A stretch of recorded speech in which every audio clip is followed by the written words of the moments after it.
Bueno, repensar la medicina, creo que un poco la parte que me toca a mí tiene mucho que ver. Esta es la segunda vez que estoy en Posadas. La vez anterior vine a operar a un paciente. Llegué ayer, fuimos a comer, comimos rico, tomamos rico. Fui al hotel, quería ver si había spa en el hotel, no había spa en el hotel.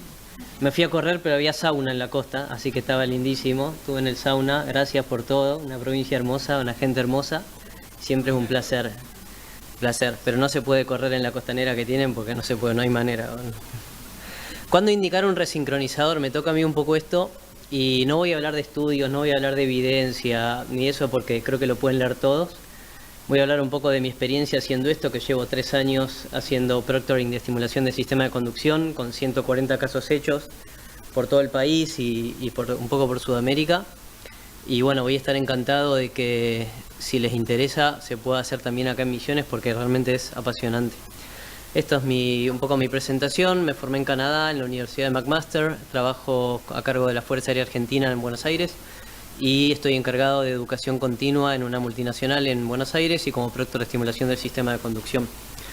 Y para empezar hablando un poco esto, ¿no? Creo que esta era la medicina que se pensaba antes, ¿no? Tenemos el paciente desde el ventrículo normal hasta que se pone un poquito peor, hasta que se pone un poquito más peor, y va desde un marcapasos si requiere estimulación, al desfibrilador por prevención primaria y al resincronizador si requiere, digamos, o si tiene, o si vamos a pensar en un paciente que tiene rama izquierdo que requiere la estimulación biventricular simultánea, ¿no? Entonces aparece un poco hace unos años esto que se llamó primero His Bundle Pacing, y que estaba descrito desde el año 2000, hace muchísimos años en España, y después ahora ya se llama CSP o Conduction System Pacing, que es estimulación del sistema de conducción, ya que ha mutado prácticamente en su totalidad a lo que se llama estimulación septal profunda.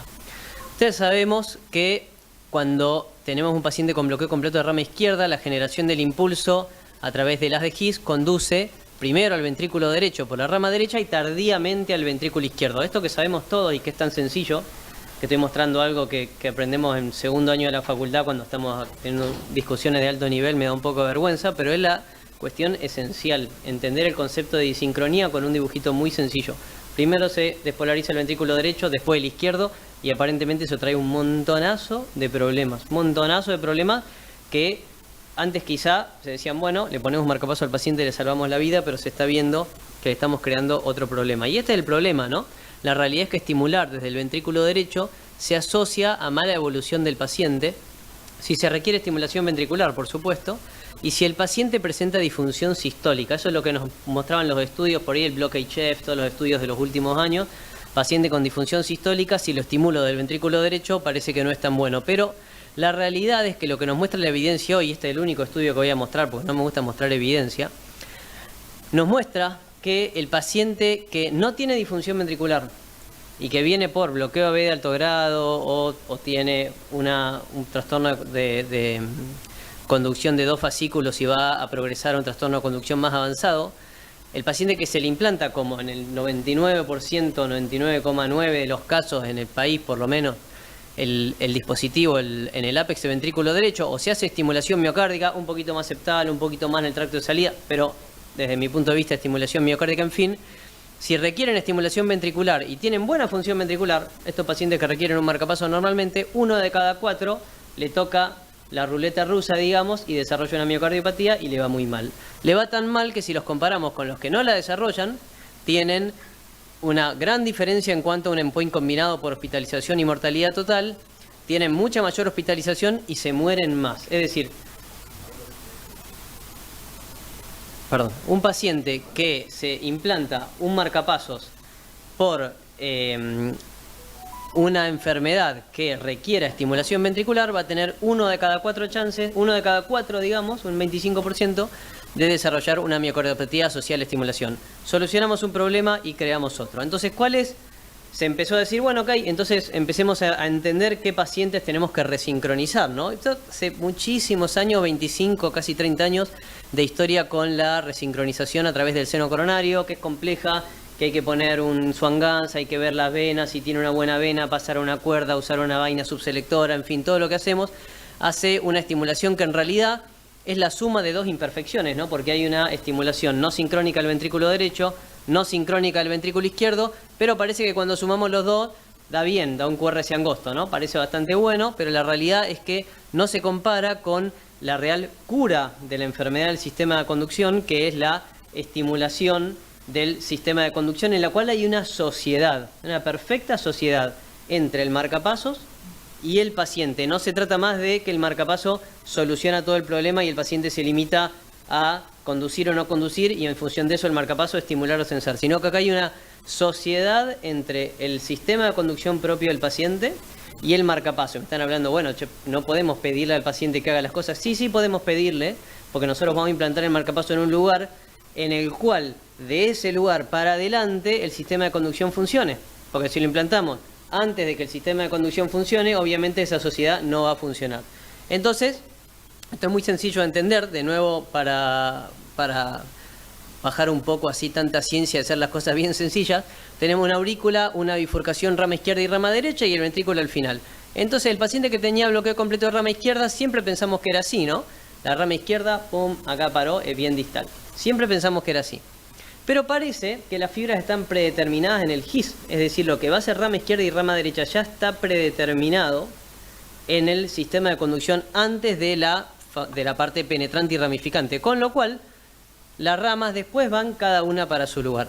Dicho esto, perfectamente el bloqueo completo de rama izquierda puede ser troncular y esto se llama disociación longitudinal de la conducción y es la piedra fundamental de la estimulación del sistema de conducción. Estimular en este lugar proximal en el cual estoy logrando, digamos, asociarme con el sistema de conducción en un lugar desde el cual anatómica y funcionalmente el sistema de conducción funciona, es muy bueno.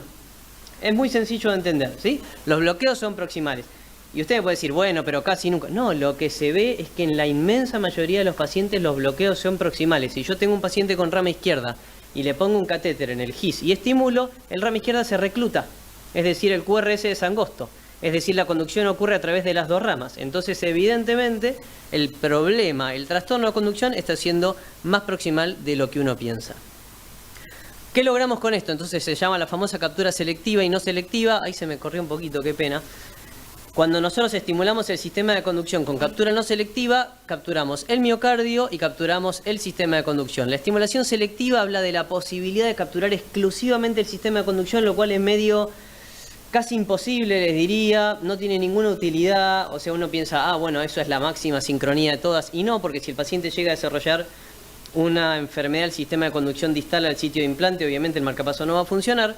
Entonces, la posibilidad de tener captura miocárdica siempre me da un backup pacing, que es muy importante. Así que la realidad de estimulación selectiva se lograba en el GIS. De hecho, le voy a mostrar un caso que hicimos acá en el Hospital Madariaga hace como 3 años. Y no se lograba, y no es posible, o es prácticamente imposible, en los pacientes en los que hacemos captura septal profunda, en el cual la estimulación se da desde el septo profundo, obviamente rodeado de miocardio. Cuando no hablamos de captura del GIS, pero hablamos de reclutamiento de las ramas, es el mismo concepto. En la medida que nosotros tengamos una captura total de la rama bloqueada, ese bloqueo va a ser más proximal, y si es parcial, el bloqueo va a ser más distal. Obviamente que la captura miocárdica acá no tiene nada que ver, porque estamos hablando de meternos, introducirnos, penetrar el sistema de conducción. Fíjense acá, este es un caso en mi centro, el Hospital Aeronáutico Central. Teníamos un paciente con fibrilación auricular, bloqueo de rama derecha. Estas eran mis primeras experiencias, esto es hace como 4 años. Yo empecé con esto en la pandemia, no tuve la posibilidad de ir a formarme a ningún lado, así que fue medio empezar a ir a las cirugías y bueno, una cosa llevó a la otra y después hice una muy buena experiencia. Pero fíjense que al principio, en los primeros latidos con alta salida a 4 voltios, tenemos una captura total de la rama derecha y tenemos captura miocárdica, porque al principio hay una pequeña onda delta, digamos, que es la estimulación miocárdica inmediata. Apenas ese impulso conduce por el sistema de conducción y llega a las ramas, el QRS rápidamente se angosta, ¿sí? Que es lo que observamos, lo mismo que observamos en la enfermedad de Wolff-Parkinson-White. Fíjense que cuando bajamos el voltaje a 3,5, empieza a aparecer una captura parcial de la rama, digamos, y finalmente se pierde captura de la rama y hay bloqueo total de rama derecha, con lo cual no sabemos si en realidad se perdió captura del sistema de conducción o se perdió la capacidad de, digamos, de reclutar la rama por una cuestión de bajo voltaje. Este es el elemento que yo uso. Hay 2 compañías en el mercado que lo usan. yo soy proctor de esta compañía y estoy acostumbrado, tiene, a mi entender, ciertas ventajas. No es esto una visión comercial en ningún sentido, pero la ventaja es que utilizamos el mismo catéter que para cualquier marcapasos, con lo cual tenemos el conocimiento del material con mucha experiencia, y nos permite, que es el objetivo, lograr una sumatoria de fuerzas determinada por la vaina, por el catéter, por el screw y por el estilete, para penetrar en forma bien perpendicular al septum, como vamos a ver todos los casos ahora. Vienen diferentes curvas. En la gran mayoría se usa la curva media, que es la 55. Esto está publicado el año pasado, es el primer registro, hay uno en España y otro en Argentina. Esto está publicado por mí, pero como coautores todos los médicos que han compartido esta experiencia. Estos fueron, creo que 84 casos, al día de hoy estamos en 135 más o menos. Y nos mostró qué pasa en la Argentina, cómo nos va con estos resultados en la Argentina. ¿Qué vaina usamos? Que es la 5539 en la inmensa mayoría de los casos, para estar cómodos. ¿Por qué indicamos estos dispositivos? Fíjense, 50% bloqueo auriculoventricular. Ustedes díganme acá, todos en su centro o en sus centros si vienen de otro lado, en sus pacientes que tienen bloqueo auriculoventricular, a quienes se le indica estimulación del sistema de conducción. No sé, no creo que ustedes haya indicado acá alguna vez alguno, y los invito a hacerlo porque es genial. FA de baja respuesta, y también como alternativa de la resincronización si tiene bloqueo de rama izquierda o si tiene bloqueo de rama derecha, que la resincronización convencional estaba demostrada que no funcionaba. También en pacientes con disfunción sinusal, más que nada para hacerse la mano con esto. Esto no es una cosa carísima, no sale millones de nada, simplemente una vaina y el implante en un lugar diferente, con resultados mágicos. Absolutamente otra cosa, no tiene nada que ver con la estimulación miocárdica. Y lo lindo de esto es que no es que es un dispositivo o un aparato particular. Cualquier aparato puede ser utilizado para la estimulación del sistema de conducción, desde un marcapaso BBI hasta un dispositivo de X, un aparato en el que pongamos un seno coronario también que se llama LOT CRT, digamos, diferentes cuestiones, pero todos los dispositivos pueden ser utilizados para estimulación del sistema de conducción. En esta experiencia, fíjense, gran mayoría de los pacientes con función normal. Entonces dicen, bueno, pero ¿por qué? Si le hubiera puesto un marcapaso. Bueno, a esto estamos yendo, ¿no? Las cosas, esto que hablamos hace un rato de la nueva medicina, y lo voy a mostrar en la última diapositiva. La cuestión va más que nada por el requerimiento de estimulación, más que por la disfunción ventricular, porque ya está demostrado que el paciente que lo estimuló mal, en forma con captura miocárdica del ventrículo derecho, tiene muchas chances, concretamente un 25% según el estudio, de que le vaya muy mal. Hicimos varios pacientes menores, pediátricos, 8 casos en menores de 20 años, tengo algunos casos ahora para mostrarles, y después de toda edad, la verdad, en esta experiencia. Y bueno, entonces nos empezamos a pensar de nuevo, ¿no? Ahora no solo metemos la FACE, sino que también el requerimiento de estimulación. ¿Y qué hacemos? Le ponemos un cardio con resincro, le ponemos un marcapaso, le ponemos una estimulación del sistema de conducción. Cada vez más la estimulación del sistema de conducción se va corriendo a la izquierda, ¿sí? Es decir, cada vez, desde mi punto de vista, está más indicada, y los médicos que ya tenemos experiencia en esto, por lo menos lo pensamos en todos los pacientes que requieran estimulación ventricular. No estoy hablando del viejito de 90 años con una FA de baja respuesta, que por ahí quizá no podríamos pensar en absolutamente todos los pacientes, pero haciendo un análisis muy básico de edad, comorbilidades, etcétera, la estimulación del sistema de conducción es algo absolutamente diferente a lo que venimos haciendo. Y después vino esto, ¿no? En algún momento, hace como 3 años, la estimulación del GIS versus el área de la rama izquierda con sus diferencias. No tenemos sobresensado auricular porque no estamos pegados a la tricúspide, no tenemos sobresensado del potencial del sistema de conducción, no tenemos problemas de captura auricular, el sensado ventricular es mucho mejor porque en el GIS, por vectocardiografía, la R es muy chiquita, la captura ventricular puede ser unipolar o bipolar, no tenemos problemas porque no hay captura auricular, y podemos lograr una excelente sincronía con la rama izquierda, muy buena, digamos, similar al GIS. Y la técnica es mucho más sencilla. Se hablaba con el GIS de una curva de aprendizaje de 30 casos aproximadamente. Con la rama izquierda, con poner 5, 8, 10 casos, yo ya diría que una persona se puede considerar experta. ¿Y en qué se basa esto? En un conocimiento profundo y detallado y delicado de la anatomía del sistema de conducción. Como pueden ver acá en la figura central, tenemos del lado derecho, ese cablecito verde que se va para arriba, es la rama derecha que discurre hacia el tracto de salida del ventrículo derecho, ¿no? Y del lado izquierdo tenemos esta especie de tronco que se divide en un fascículo posterior que se va hacia abajo y en un fascículo más anterior.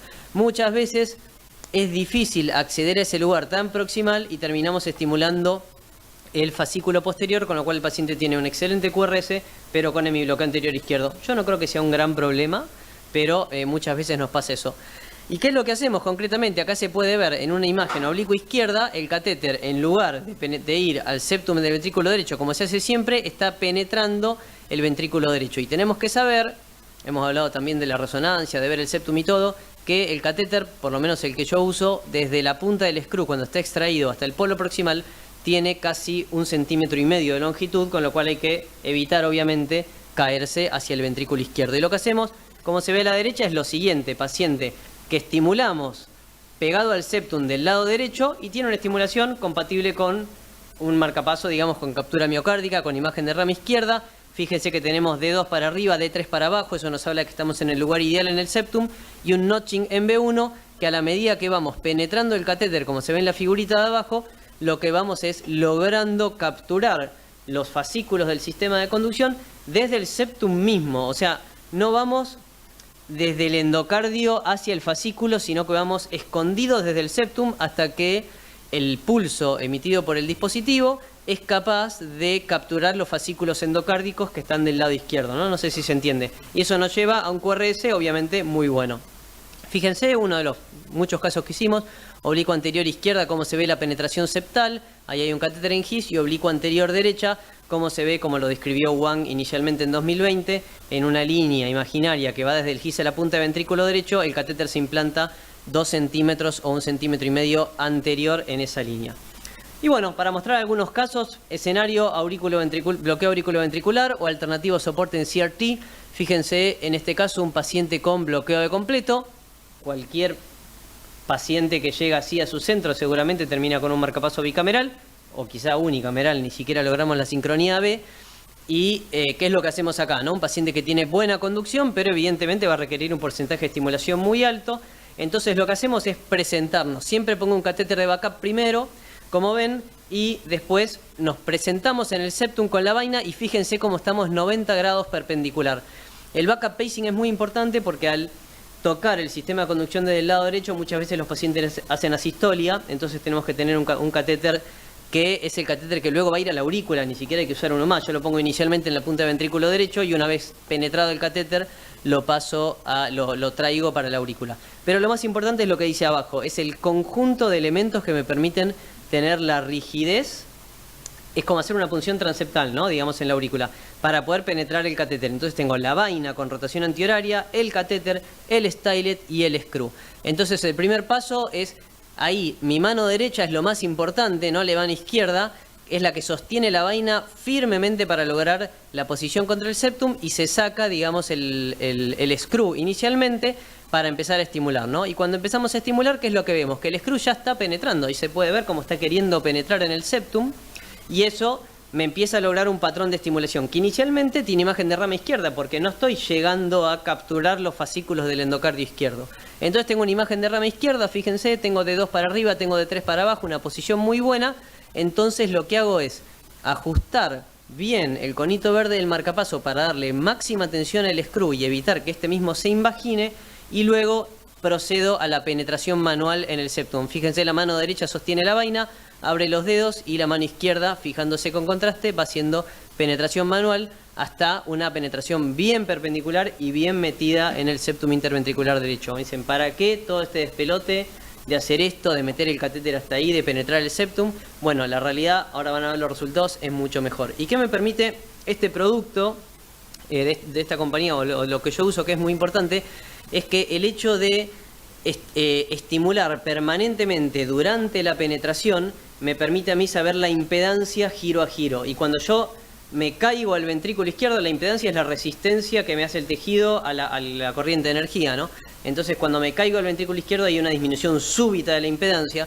Por lo tanto, yo al girar las 10 veces que giro, los 10 giros horarios en promedio que le hago al catéter, le pido a la persona que me está asistiendo que me diga la impedancia giro a giro, y en el momento que voy 800, 800, 800, 800 y en un giro caigo a 500, dejo de penetrar, porque sé que el giro siguiente me metí al ventrículo izquierdo. No pasa nada, a mí no me ha pasado nada hasta ahora en 140 casos, pero está descrito que puede haber lesión o hematoma septal, daño de las arterias septales, en fin. Bueno, acá hasta esta diapositiva a mí me encanta y fíjense que lo que tenemos es que en un momento yo voy, no estoy cambiando el voltaje acá, simplemente estoy penetrando y estimulando giro a giro. ¿Y qué es lo que ocurre? En un momento, fíjense, esa penetración en el septum que va de derecha a izquierda logra cambiar absolutamente el patrón por un patrón bien clásico de captura de la rama izquierda exitosa con QR en B1 y con progresión de R desde B2. Esto lo que me muestra es que si yo voy giro a giro, me permite pasar de un patrón aceptable, como es el que está a la izquierda, digamos, del círculo rojo, a un patrón perfecto como está a la derecha. ¿Cómo lo logro? Sabiendo, digamos, con mucha experiencia y logrando y buscando la impedancia giro a giro. Fíjense el resultado, un QRS 108 milisegundos, digamos, normal, absolutamente normal, y con un tiempo de espiga RDB6 de 68 milisegundos. ¿Qué es lo que me mide eso? ¿Cuánto tiempo tarda el impulso en llegar a la carga lateral del ventrículo izquierdo? En un paciente con bloqueo de rama izquierda tarda mucho, porque es la última parte de la diapositiva inicial que vimos de la figurita, y como estoy capturando los fascículos izquierdos, la cara lateral del ventrículo izquierdo está apenas 60 milisegundos desde la liberación de la espiga. Otra cosa que es bien clásica es lo que se llama el signo del pico de pato. Fíjense cómo está todo el catéter metido, por lo cual la punta no se mueve, sino que está bien penetrado fijo en el miocardio. Y una vez que hacemos eso, retiramos el catéter de la punta del ventrículo derecho y vamos a la aurícula. Si tenemos un paciente con rama derecha, que es lo que no era tan sencillo antes, podemos ir a lo que es la técnica de His bundle pacing, que es diferente. Lamentablemente esto no se ve bien, pero fíjense que tenemos en el contraste, como vemos que esto está bien basal en el ventrículo derecho y después tenemos la parte más medial y después finalmente la parte más apical. Acá la penetración tiene que ser muchísimo más cuidadosa porque detrás del GIS está la aorta, digamos, lo sabemos todos los que hacemos intervencionismo. Entonces la penetración es mucho más cuidadosa, pero por otro lado el sistema de conducción está mucho más expuesto, ¿sí? No está escondido detrás del septum interventricular, así que lo podemos buscar. Este es el caso que hicimos en Posadas hace 3 años en Hospital Madariaga, un paciente post reemplazo valvular aórtico con fibrilación auricular de baja respuesta.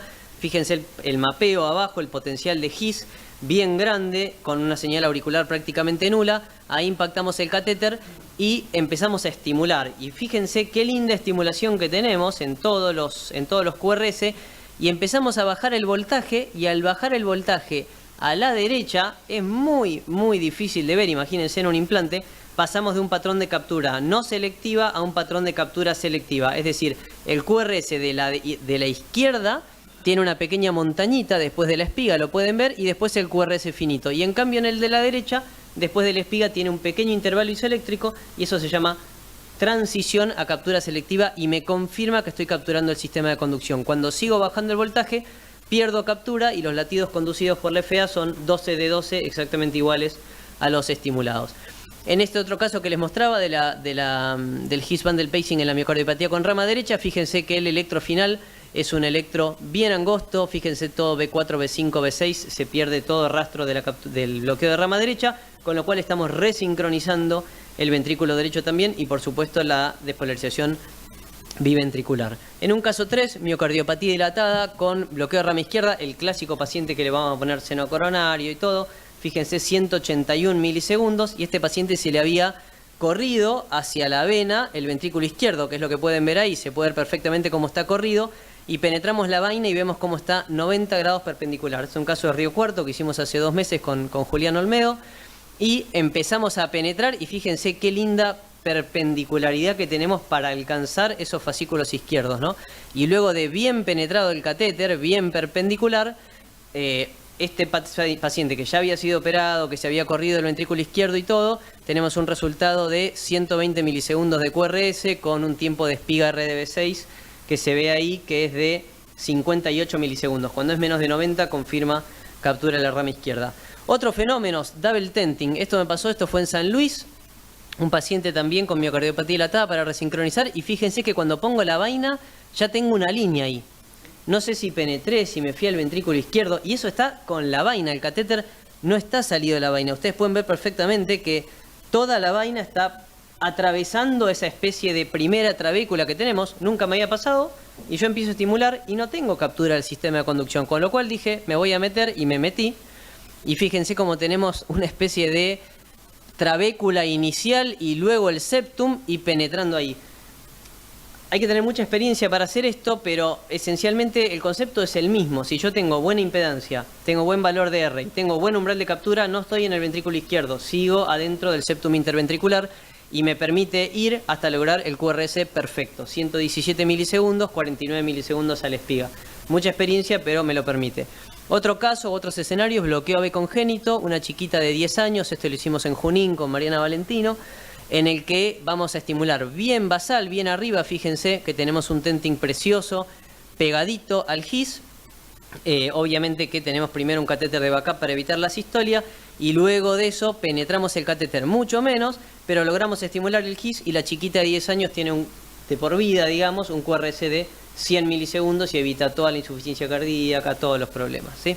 Otros escenarios, cardiopatías congénitas. Este fue un caso en Córdoba que hicimos de una chiquita de 10 años con síndrome de Down y tetralogía de Fallot, dificilísimo, que encima había ingresado o estaba ingresada por una falla multiorgánica. De hecho se tuvo que reprogramar el implante porque había tenido una infección, tenía un montón de drogas para insuficiencia cardíaca, shock cardiogénico, en fin, y con una vaina bien cortita pudimos lograr la estimulación del sistema de conducción y fíjense el electrocardiograma perfecto, bien angostito, y la chiquita se fue de alta. La verdad, después de eso fue una gran alegría poder haberle cambiado la vida.